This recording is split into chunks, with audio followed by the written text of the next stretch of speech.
이틀이 지남에 예수께서 거기를 떠나 갈릴리로 가시며 고향에서는 높임을 받지 못한다 하시고 갈릴리에 이르심에 갈릴리인들이 그를 영접하니 이는 자기들도 명절에 갔다가 예수께서 명절 중 예루살렘에서 하신 모든 일을 보았음이더라. 예수께서 다시 갈릴리 가나에 이르시니 전에 물로 포도주를 만드신 곳이라.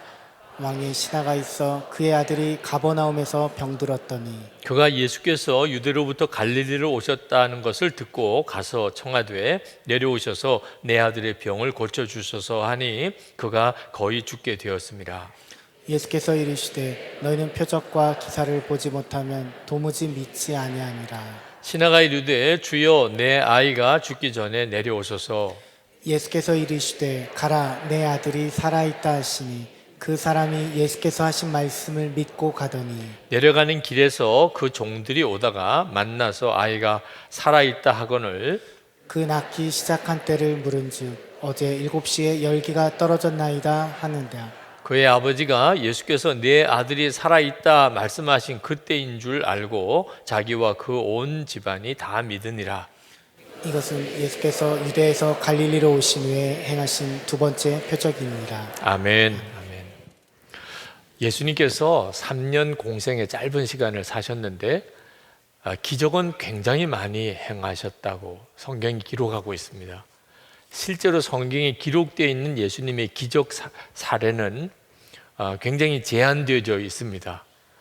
그러나 실제로는 정말 기록하기 힘들 만큼 많은 기적을 행하셨다고 하셨어요. 요한복음 21장 25절에 보면 예수께서 행하신 일이 이 외에도 많으니 만일 낱낱이 기록된다면 이 세상이라도 이 기록된 책을 두기에 부족할 줄 아노라. 그러니 예수님께서 얼마나 많은 기적을 행하셨나 하는 것을 짐작할 수 있겠죠. 그 예수님이 지금 우리와 같이 계십니다. 그러니 우리의 일상적인 삶 속에 우리가 정말 예수님을 믿고 예수님을 영접하고 주님이 우리와 함께 하신다면 기적이 우리도 그렇게 경험하는 게 맞죠. 사실 그동안은 왜 우리의 삶 속에 이런 기적이 없을까? 우리 마음에 믿지 않는 죄가 있었어요. 예수님 내 안에 계시다고 말은 하지만 그 주님이 성경에 나오는 그 예수님인 줄, 당연히 그렇다면 지금 주님이 나와 함께 계시다면 내 삶 속에, 가정에, 내 일터에 이건 기적이 정말 일어나게 되어 있지, 이런 믿음이 분명치 않으니까 기적 없는 생활에 익숙해져 버린 거죠. 기적에 대한 기대도 없고 기적을 믿지도 않고 기적을 기도하지도 않고 그렇게 살았던 거예요. 근데 예수님이 이렇게 기적을 행하신 이유가 뭘까요? 그게 오늘 말씀의 주제예요. 예수님이 그렇게 기적을 많이 행하신 이유, 그걸 알지 못하면 우리가 예수님의 기적만 바라다가 주님을 잃어버리게 됩니다. 예수님이 기적을 행하신 이유는 하나예요. 예수님을 믿으라고 하는 겁니다. 예수님이 그리스도라는 사실을 믿으라. 기적을 보고서 믿으라. 그러니까 목적은 주님을 믿는 데 있는 거예요. 기적에 있는 게 아니고. 여기서 질문이 하나 생깁니다. 예수님이 뭐가 그렇게 부족해서 그렇게 주님을 믿어드려야 되나? 예수님에게는 우리가 믿어주는 게 뭐가 그렇게 중요하실까? 여러분, 이건 오해고요. 예수님에게 중요한 게 아니고 우리에게 중요한 거예요. 우리가 예수님이 그리스도인 것을 정말 믿고 안 믿고는 우리에게 있어서 결정적인 차이가 있어요. 우리가 영생을 얻는 것은 예수님이 그리스도이신 것이 믿어져야 누리게 되는 겁니다. 멸망에 빠지는 이유는 예수님이 그리스도인 것을 믿지 못하기 때문이에요. 이 세상에는 예수님이 그리스도이신 것이 믿어지는 사람이 있고 믿어지지 않는 사람으로 갈려 있습니다. 주님 앞에서도 사람은 그렇게 둘로만 갈려져요. 자, 예수님이 그리스도인 것을 믿으면 그는 영생을 얻어요. 그래서 우리 주님이 믿음을 보실 때 그렇게 기뻐하셨어요. 아주 믿음을 보실 때마다 주님은 너무너무 기뻐하셔요. 우리가 성경을 읽으면서도 주님의 그 느낌이 전해질 정도로. 그리고 믿지 않으실 때는 주님이 너무너무 안타까워하셨어요. 예수님께서 사마리아를 거쳐서 이제 예루살렘에서 고향으로 가실 때 예수님의 마음은 편치 않으셨던 것 같아요. 그때 주님이 44절에 선지자가 고향에서는 높임을 받지 못하느니라 그렇게 말씀하셨습니다. 이제 고향 갈릴리로 가는 겁니다. 그런데 선지자는 고향에서 높임을 받지 못하느니라. 예수님은 갈릴리로 가시지만 실망스러운 일, 또 마음에 시험되는 일들이 있을 거라고 예상하셨어요. 자, 그렇게 고향에 도착을 했는데 갈릴리 사람들이 예수님을 영접하였다고 나옵니다. 영접했어요. 왜냐하면 예루살렘에서 예수님이 행하신 일들을 그들도 전해 들었기 때문에, 또 실제로 그들 중에도 예루살렘에 가서 있었던 이들도 있고, 그래서 예수님이 갈릴리 고향으로 돌아오셨을 때 갈릴리 사람들이 예수님을 영접했어요. 환영한 거예요. 아주 예수님을 주목하고 예수님 주변에 모여서 예수님에 대해서 아주 관심을 표현한 거죠. 예수님이 첫 번째 이적을 행하셨던 가나에 가셨을 때 왕의 신하 한 사람이 그 아들이 열병으로 죽어가고 있는 그런 상황에서 예수님에게 와서, 집에 와서, 가버나움이 집인데 집에 와서 우리 아들을 살려달라 그런 요청을 하는 일이 있었습니다. 자, 분위기 괜찮죠? 예수님이 왜 그렇게 걱정하셨지? 이런 생각이 들어요. 환영도 했지요. 또 왕의 신하가 예수님에게 와서 자기 아들 죽어가는데 고쳐달라고 그렇게 했으니 이것도 믿음이잖아요. 지난 시간에 말씀드린 것처럼 구하는 것도 믿음이거든요.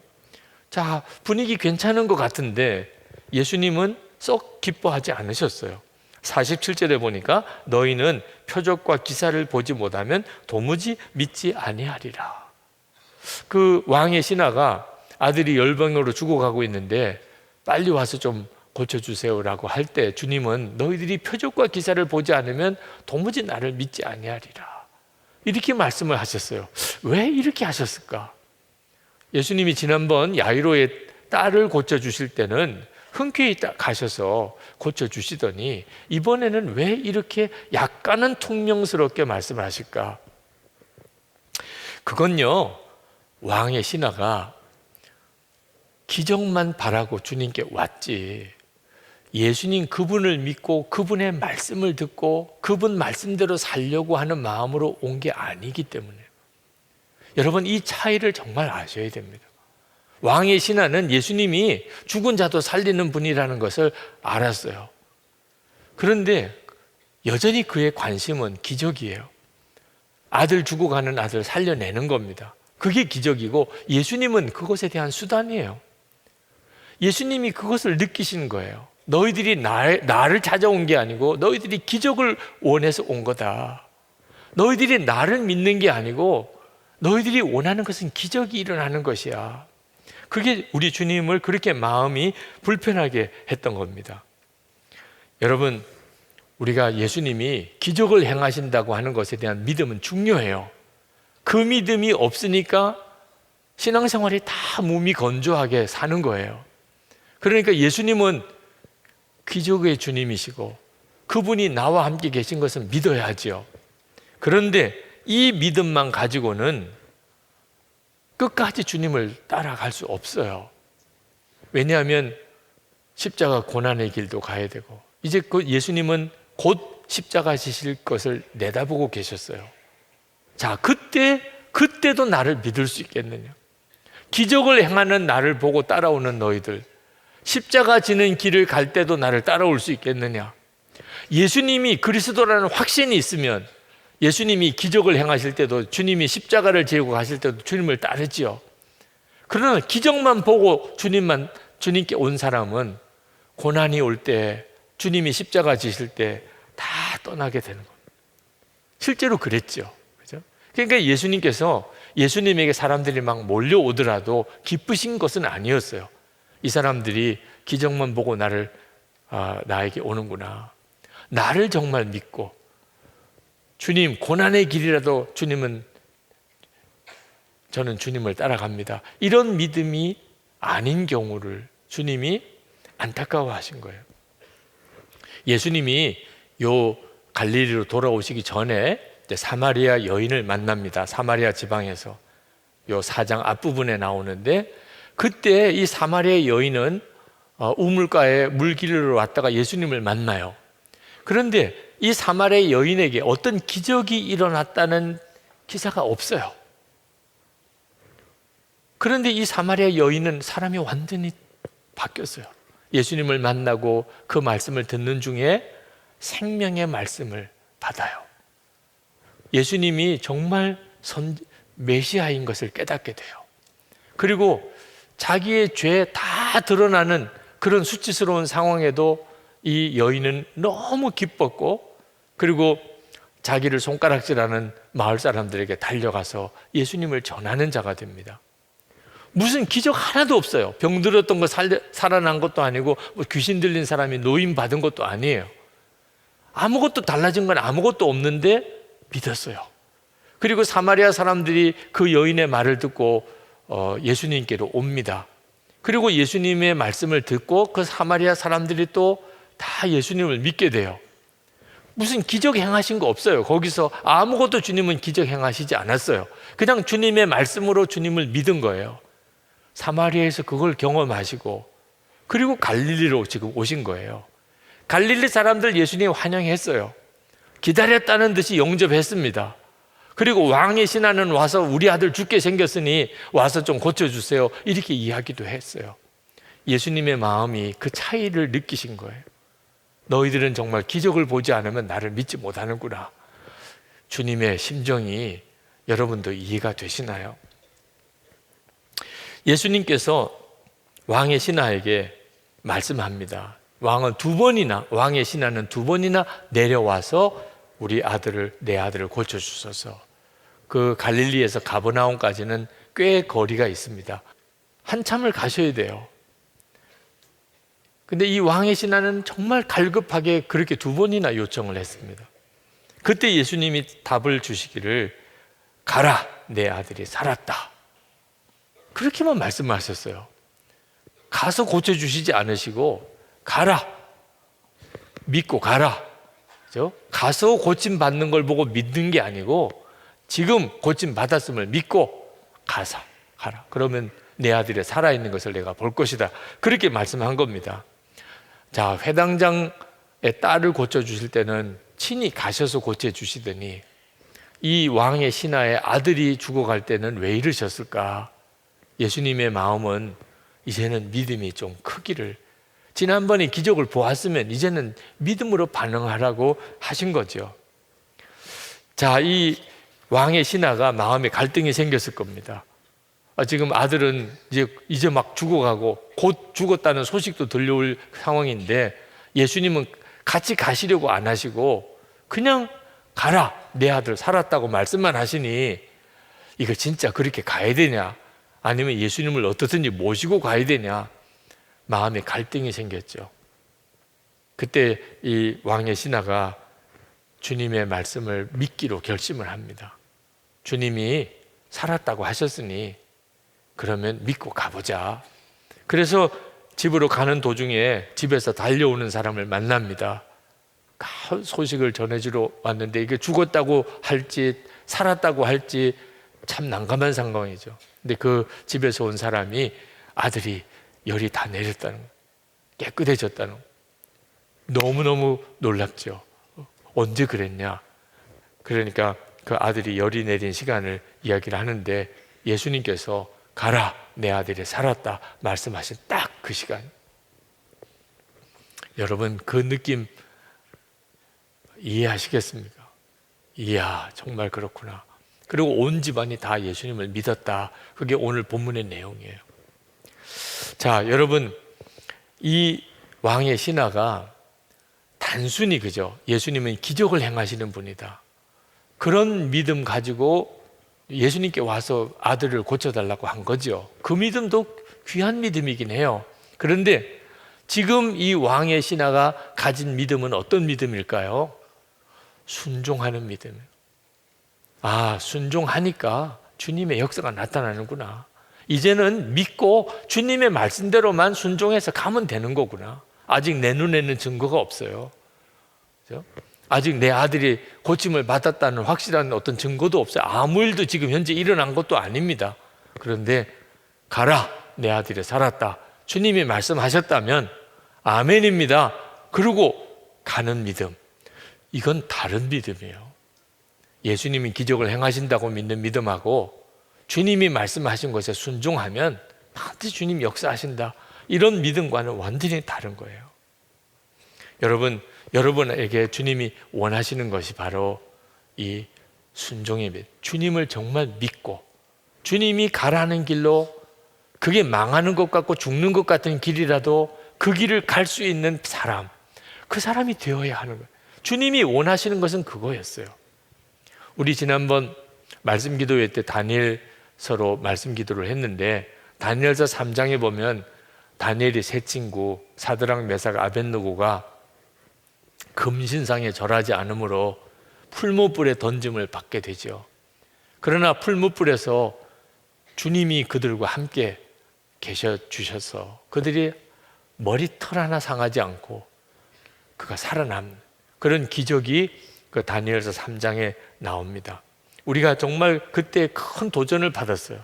금신상에 절하는 것이 지금 우리 시대에 우리에게 똑같이 벌어지고 있구나. 악기 소리가 울릴 때 너희들이 다 신상에 절하라. 지금도 금신상에 절하라고 소리가 막 들려오고 있다고 어느 성도님이 말씀 기도에 나누는 중에 나누어 주셨어요. 세상도 소리를 지릅니다. 미디어가 소리를 지르고 있습니다. 광고나 뉴스가 지르는 소리는 너무나 큽니다. 그들이 다 사람들에게 절하라 합니다. 나도 모르게 세상이 지르는 소리에 절했던 적이 많았습니다. 지금 우리가 사는 세상이 절하라, 소리 내면 너희들이 다 절하라, 우리가 분별 없이 살면 세상에 절하고 살아가는 바벨론 세상입니다. 자, 그런 상황에 사드락 메삭 아벳느고가 함께 하시는 하나님을 믿고 우리는 우상에 절하지 않습니다. 금신상에 절하지 않아서 풀무불에 던져받는 이런 끔찍한 일을 그들이 겪을 줄 알면서도 그들은 절하지 않습니다. 근데 그게 축복이었어요. 이 풀무불에 던짐을 받는 게 그들에게 축복이었어요. 왜냐하면 예수님이 그들과 함께 하시는 놀라운 체험을 한 겁니다. 풀무불 속에서도 그들은 머리털 하나 상하지 않는 기적을 경험을 한 거예요. 만약에 그들이 그런 믿음으로 나가지 않았다면 이런 기적을 경험 못했겠죠. 그런데 그들에게 있어서 진짜 기적은 풀무불 속에 들어가서 주님을 만나고 머리털 하나 상하지 않게 된 게 아니고, 정말 기적은 느부갓네살 왕 앞에서 신상에 절하라, 그 왕 앞에서 포로로 잡혀간 이 세 청년의 입장은 어떤 입장이었겠어요? 정말 숨도 제대로 쉬기 어려운 그런 상황 아니겠어요? 그런 상황에 담대하게 그들은 말합니다. 왕이여, 우리가 섬기는 하나님이 계시다면 우리를 맹렬히 타는 풀무불 가운데서 능히 건져내시겠고 왕의 손에서도 건져내시리이다. 이런 믿음의 담대한 고백을 한 겁니다. 그러면서 그 뒤에 또 말하기를, 그렇게 하지 아니하실지라도 왕이여, 우리가 왕의 신들을 섬기지도 아니하고 왕이 세우신 금신상에게 절하지도 아니할 줄을 아옵소서. 이게 풀무불 속에서 살아난 것보다 더 큰 기적이에요. 이 기적 같은 믿음이 있었기에 풀무불 속에서 살아나는 역사가 있었던 거예요. 그 왕의 정말 서슬퍼런 명령 앞에서 하나님은 우리를 살려내십니다. 그리 아니하실지라도, 하나님의 뜻이 그게 아니었기 때문에 우리가 풀무불 속에서 그냥 죽어도 좋아, 그리 아니하실지라도 우리는 신상에 절하지 않습니다. 우리 주님이 믿음을 갖기를 원하셨다. 기적을 보여주시면서 주님이 정말 원하셨던 것은 이런 믿음이에요. 이제는 기적 더 이상 보고 믿는 게 아니고 이미 주님은 역사하신 걸 알았으니까 이제는 주님이 너 죽으러 가는 길을 가라, 그래도 갈 수 있는 믿음. 주님을 진짜 믿으니까, 예수님이 그리스도시니까, 육신은 멸해도 영혼을 멸하지 못할 하나님을 경외함이 마땅하니까 이런 믿음으로 서기를 원하셨던 거예요. 그래서 우리가 하나님 앞에 그렇게 담대하게 기도했던 겁니다. 사방 우상을 섬기는 바벨론 세상에서 살지만 우리도 사드락 메삭 아벳느고처럼 두려움에 굴복하지 않는 믿음 주소서. 비굴하게 세상에 절하지 않는 믿음 주소서. 그리 아니하실지라도의 믿음을 주소서. 눈앞의 고난보다 하나님을 바라보는 그런 눈이 뜨이게 하여 주시옵소서. 풀무불 고난 속에서 함께 하시는 주님을 바라보는 믿음을 주소서. 여러분, 기적을 보여주소서. 주님, 기적이 나타나야 됩니다. 이런 믿음은 우리를 오히려 믿음에서 떠나게 만듭니다. 기적만 바라는, 예수님은 기적을 행하시는 분이래, 주여 기적을 주소서, 이렇게만 주님을 쫓아가면 어느 순간에 주님을 떠나게 돼요. 왜? 주님은 늘 그렇게 기적만 행하시는 주님이 아니시기 때문에. 십자가의 길도 가게 하고 사망의 음침한 골짜기도 지나가게 하고 그렇게 하시는 주님이시라 주님을 신뢰하고 나를 죽음의 골짜기로 지나가게 하실지라도 나는 주님을 따라갑니다. 이런 믿음 가져야 기적이 일어나는 역사도 경험하는 거죠. 여러분이 순서가 바뀌지 않기를 바랍니다. 기적만 붙잡다가는 주님도 놓쳐요. 예수님을 붙잡으면 기적도 경험해요.